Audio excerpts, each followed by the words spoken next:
Monsieur le Président, permettez-moi à l'entame de mon propos, en vous saluant très respectueusement et avec vous, l'ensemble de la représentation parlementaire, permettez-moi alors de faire une mention particulière pour le président Moussa Diakité, qui est mon président de groupe de commission, en lui présentant une chose agréable et une moins agréable. La moins agréable, c'est de lui faire les condoléances à la suite du décès de cette grand-mère, à l'image de Mme Indira Gandhi, qui l'a couvée, éduquée, pour que nous puissions en bénéficier de sa science, de sa connaissance, de sa grande éloquence et de sa grande courtoisie et politesse.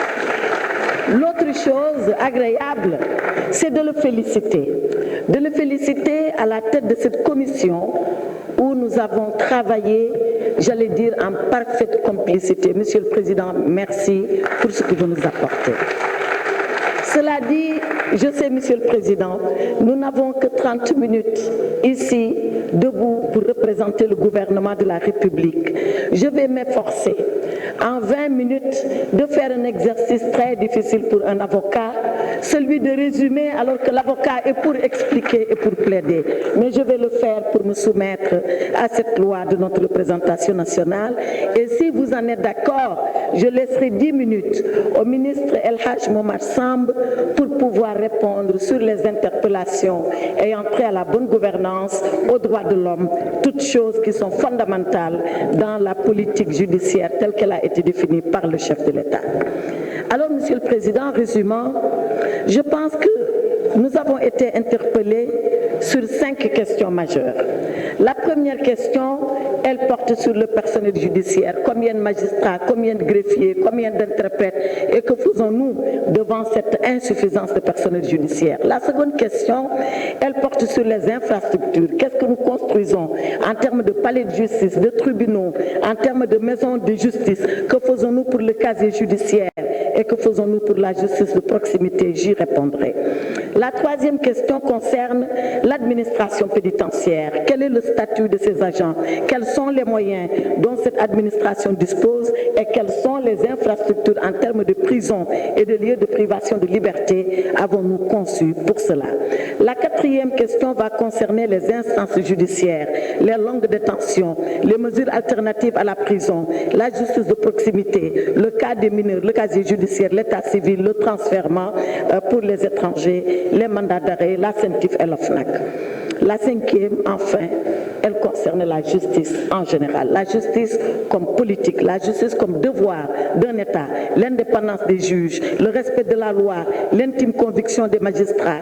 La justice est-elle politique ou pas politique? Voilà les 5 rubriques dans lesquelles je voudrais contenir mon intervention en demandant votre indulgence.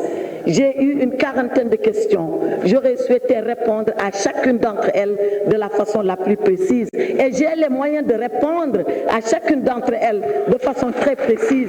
Et j'ai la volonté, Monsieur le Président, si vous en étiez d'accord et que les députés en étaient d'accord, de passer la journée, la soirée, 2 jours, 1 semaine, 1 mois à discuter avec vous de justice. C'est ma passion, c'est votre devoir et je suis sûr que nous allions nous entendre.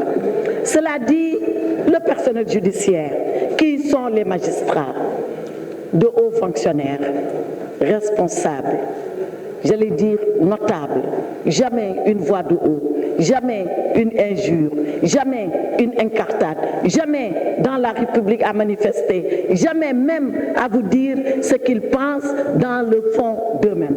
Voilà qui sont les magistrats.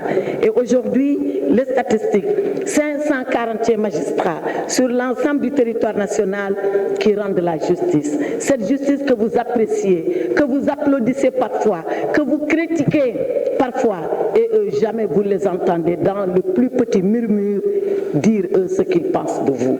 Parce que leur déontologie et leur devoir leur imposent le silence. Alors, ne profitons pas de ce silence, nous qui avons le privilège de parler, pour jeter les magistrats en pâture. Ils ne le méritent pas. Pour les jeter en pâture, ils ne l'ont pas fait. Pour les jeter en pâture, parce qu'ils sont là pour tout le monde et nous tous ensemble. Les greffiers, 472, vous l'avez dit, un problème, il y en a. Nous sommes en train de discuter avec notre collègue de la fonction publique pour trouver la solution, la meilleure solution pour que ces greffiers, enfin, puissent voir leurs revendications aboutir et on aura cesse, les agents du ministère et moi-même, d'y travailler pour qu'il en soit ainsi. Les coordonnateurs de maisons de justice, on en a parlé. Nous voulons les faire recruter par la fonction publique. C'est vrai, 9 l'ont déjà été. Une trentaine sont en train d'attendre. On fera l'effort nécessaire pour que cela puisse être un vieux souvenir. Les infrastructures judiciaires, mesdames, messieurs les députés, le président Macky Sall, et c'est vous qui avez voté la loi, a consacré 250 milliards sur 10 ans à édifier des complexes judiciaires, c'est-à-dire cour d'appel, tribunal de grande instance, tribunal d'instance en un seul et même endroit. Il a consacré 250 milliards pour édifier des tribunaux de grande instance là où ils doivent être installés.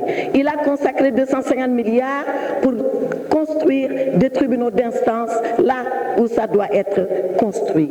Mesdames, Messieurs, nous arrivons. Ces infrastructures sont en train d'être réalisées. On a parlé de Pikine-Guédiawaye, on a parlé de Fatick, on a parlé d'autres régions. Tout vient pour qui sait être patient. Et je sais que vous êtes patient parce que vous avez le document sous les yeux. Cela sera fait, cela est en train d'être fait. Dès le mois de décembre, nous commencerons les premières inaugurations et nous maintiendrons ce rythme jusqu'à ce que le Sénégal soit couvert totalement en infrastructure judiciaire. Le casier judiciaire qui semble poser des problèmes. Vous savez, il y a quelques années, pour prendre un casier judiciaire, moi qui suis né à Podor, je devais me déplacer jusqu'à Saint-Louis parce que les casiers judiciaires étaient concentrés au niveau des cours d'appel. Aujourd'hui, nous les avons descendus de gamme. C'est auprès des tribunaux de grande instance que nous pourrions les trouver. Mais il y a mieux qui est en train de se faire. Nous sommes en train d'informatiser pour qu'à partir de là où le Sénégalais est, qu'il puisse adresser sa demande et voir son casier judiciaire lui être délivré.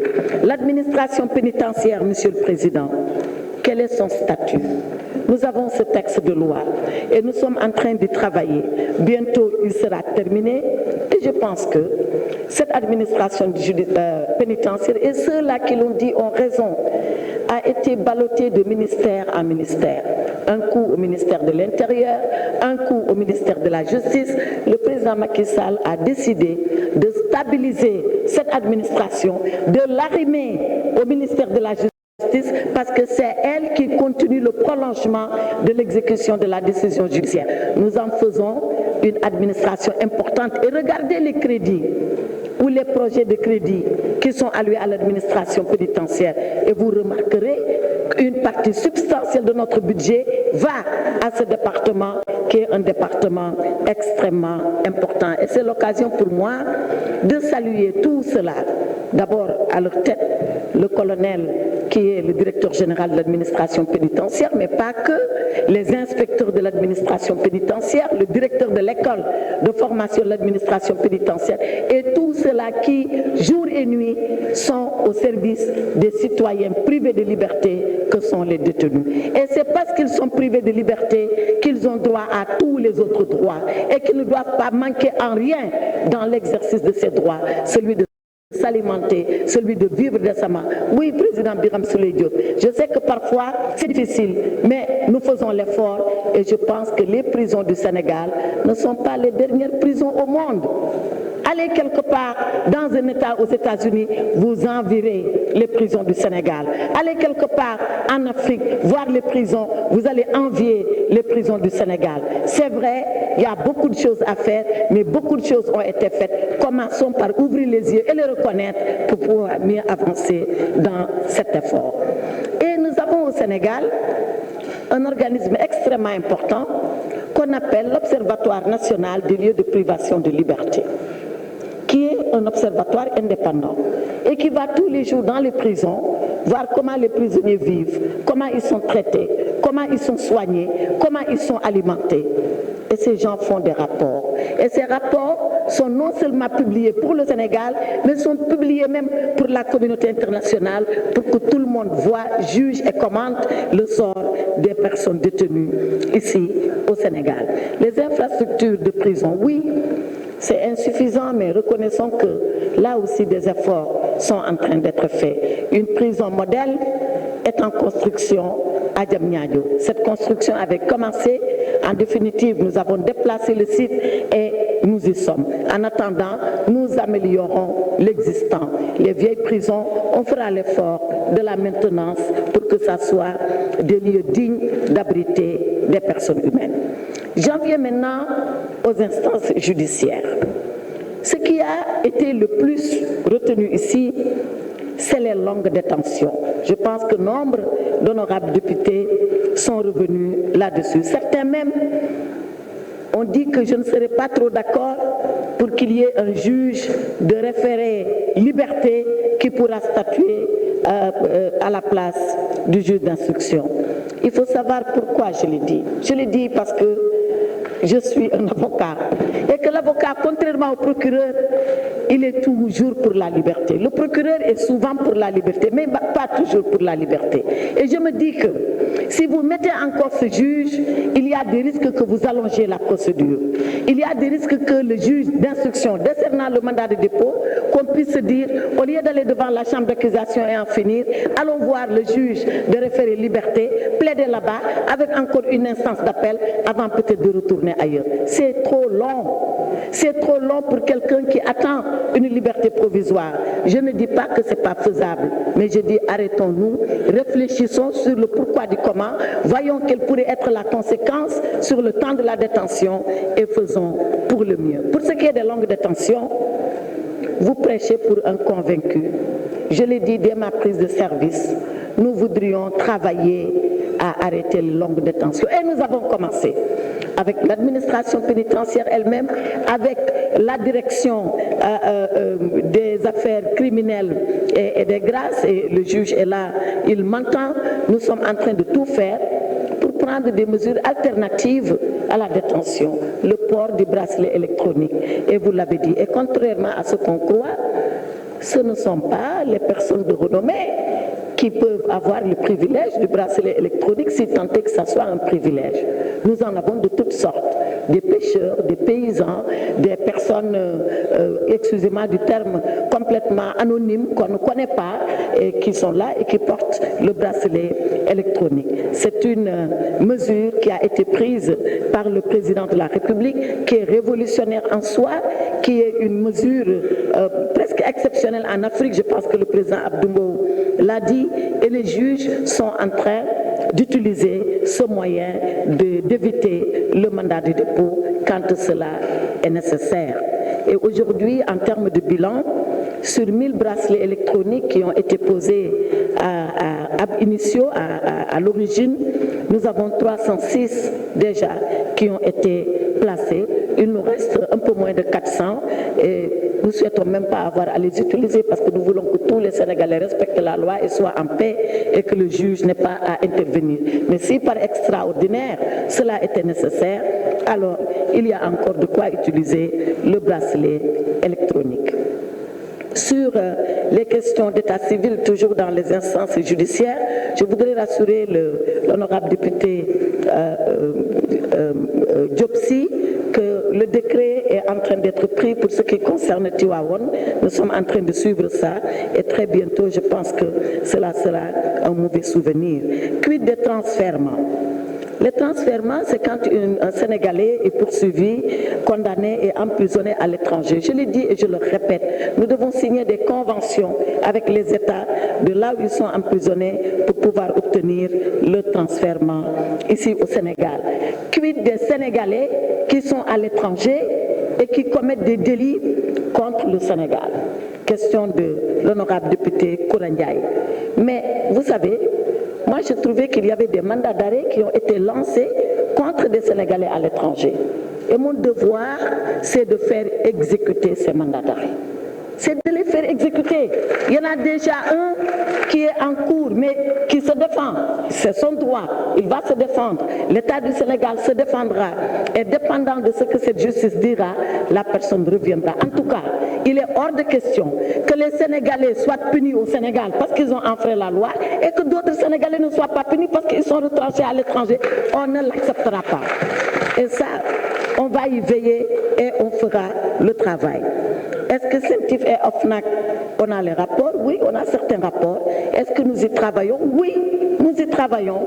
Et je pense que ici, j'ai quelques statistiques sur CENTIF et OFNAC et vous verrez que la justice, elle suit son cours. Mais la justice, ce n'est pas un spectacle. La justice, elle ne se rend pas sur la place publique. La justice, ce n'est pas l'arbre à palabres. La justice est une chose grave, c'est une chose sérieuse. Arrêtons tous les jours de dire voilà ce qui s'est passé, voilà ce qu'on a fait, voilà qui n'est pas normal. Si vous saviez, et si seulement vous saviez, si vous saviez qu'est-ce qui se passe dans les cabinets de juges d'instruction, si vous saviez qu'est-ce qui se passe dans les parquets, eh bien, mesdames et messieurs, je ne vous le souhaite jamais. N'ayez pas affaire à la justice. Restez de gens comme vous l'êtes et ne souhaitez pas cela. Parce que le jour où cela vous arrivera, vous saurez qu'on ne s'amuse pas avec la loi, on ne s'amuse pas avec la vérité, on ne s'amuse pas avec l'irrespect de la loi. La loi, elle est faite erga omnes pour tout le monde, qui qu'on puisse être. Et je voudrais venir à la justice politique. Quelle justice politique? Moi qui vous parle, je ne l'ai pas connu, mais quelque temps avant que je ne prête serment, les cours de sûreté de l'État existaient encore. Et vous savez c'est quoi la cour de sûreté de l'État? C'est quand 2 ou 3 magistrats sont là, entourés d'hommes politiques, la plupart du temps des parlementaires comme vous, qui venaient juger leurs contradicteurs en politique, qui venaient les emprisonner parce que seulement ils ont eu une pensée contraire à la leur en politique. Où avez-vous vu la cour de sûreté de l'État ici? On l'a abrogée, on l'a supprimée. D'ailleurs, dès 81, à l'avènement du président Abdou Diouf au pouvoir, ce qui se passe ici, c'est que quand un politicien commet un délit de droit commun, comme un autre Sénégalais commet un délit de droit commun, il est jugé par les mêmes juges, par les mêmes juridictions, dans les mêmes conditions. Maintenant, ne me demandez pas à moi de savoir s'il y a une justice pour les célèbres et les grands et une justice pour les petits. Je refuse. Il n'y a qu'une seule justice, et pour les grands, et pour les petits, et pour les célèbres, et pour les anonymes, parce que c'est ça la vocation de la justice.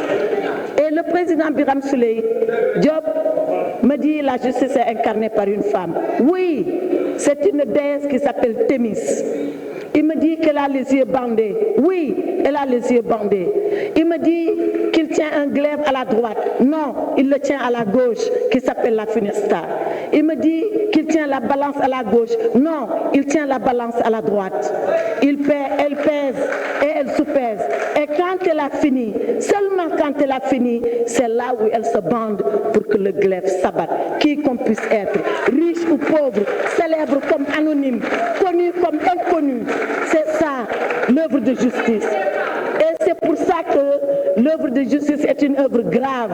C'est pour ça que l'œuvre de justice est une œuvre qui doit être parcimonieuse. Et elle doit être à équidistance de tous les citoyens, parce que nous sommes tous nés libres et égaux devant la loi. Voilà ce qu'incarne la justice.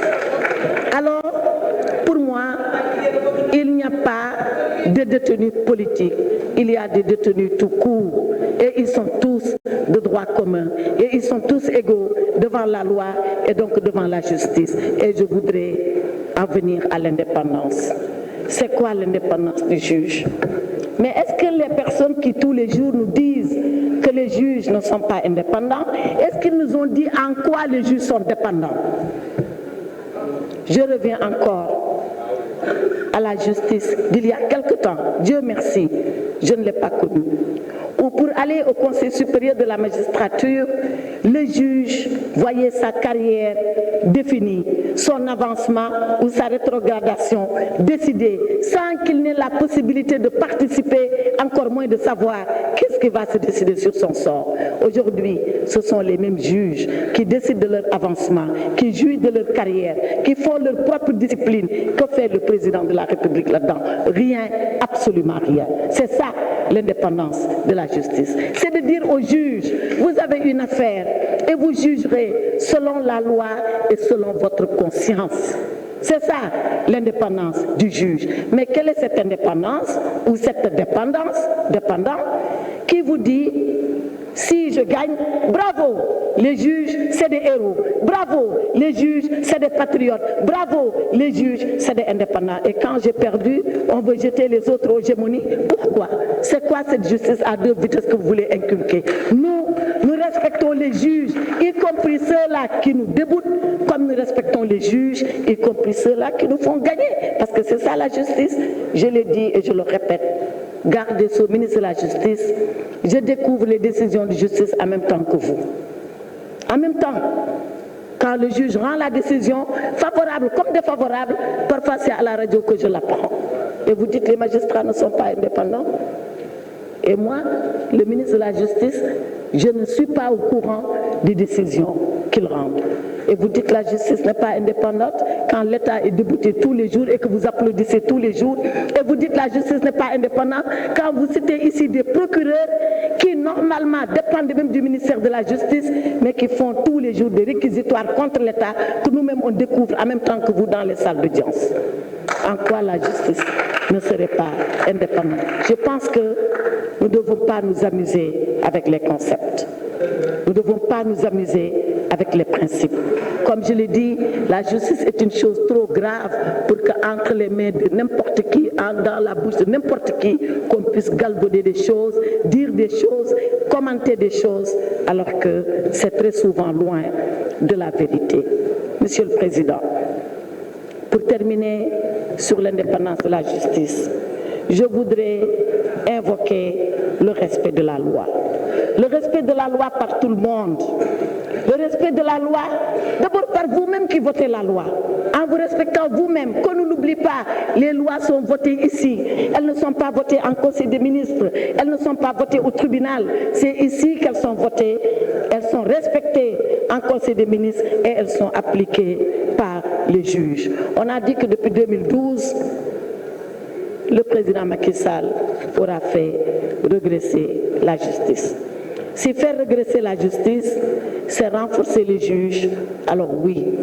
Si faire régresser la justice, c'est réformer en profondeur le Conseil supérieur de la magistrature, tel que le président Macky Sall l'a fait, c'est faire avancer la justice. Si régresser la justice, faire régresser la justice, c'est de nous prendre en 2012, exactement quand il arrivait, nous trouver un budget de 26 milliards et aujourd'hui vous demandez de porter ce budget à 92 milliards. C'est ça faire régresser la justice. Quand Macky Sall était président, le seul montant aujourd'hui qui est alloué à la construction des maisons, des édifices de la justice, c'est ce montant-là, à l'époque qui était le budget de la justice. Et ça, le président Macky Sall le prend, tout ce budget, il dit seulement pour construire les palais de justice, pour construire les cours d'appel, pour construire les prisons, pour construire les tribunaux de commerce, pour construire les tribunaux de grande instance et pour construire les tribunaux d'instance. Monsieur le Président, je termine, je dois quitter le pupitre parce que mes 20 minutes sont épuisées. Je voudrais vous dire que le président Macky Sall a le plus grand respect pour la justice et pour la loi.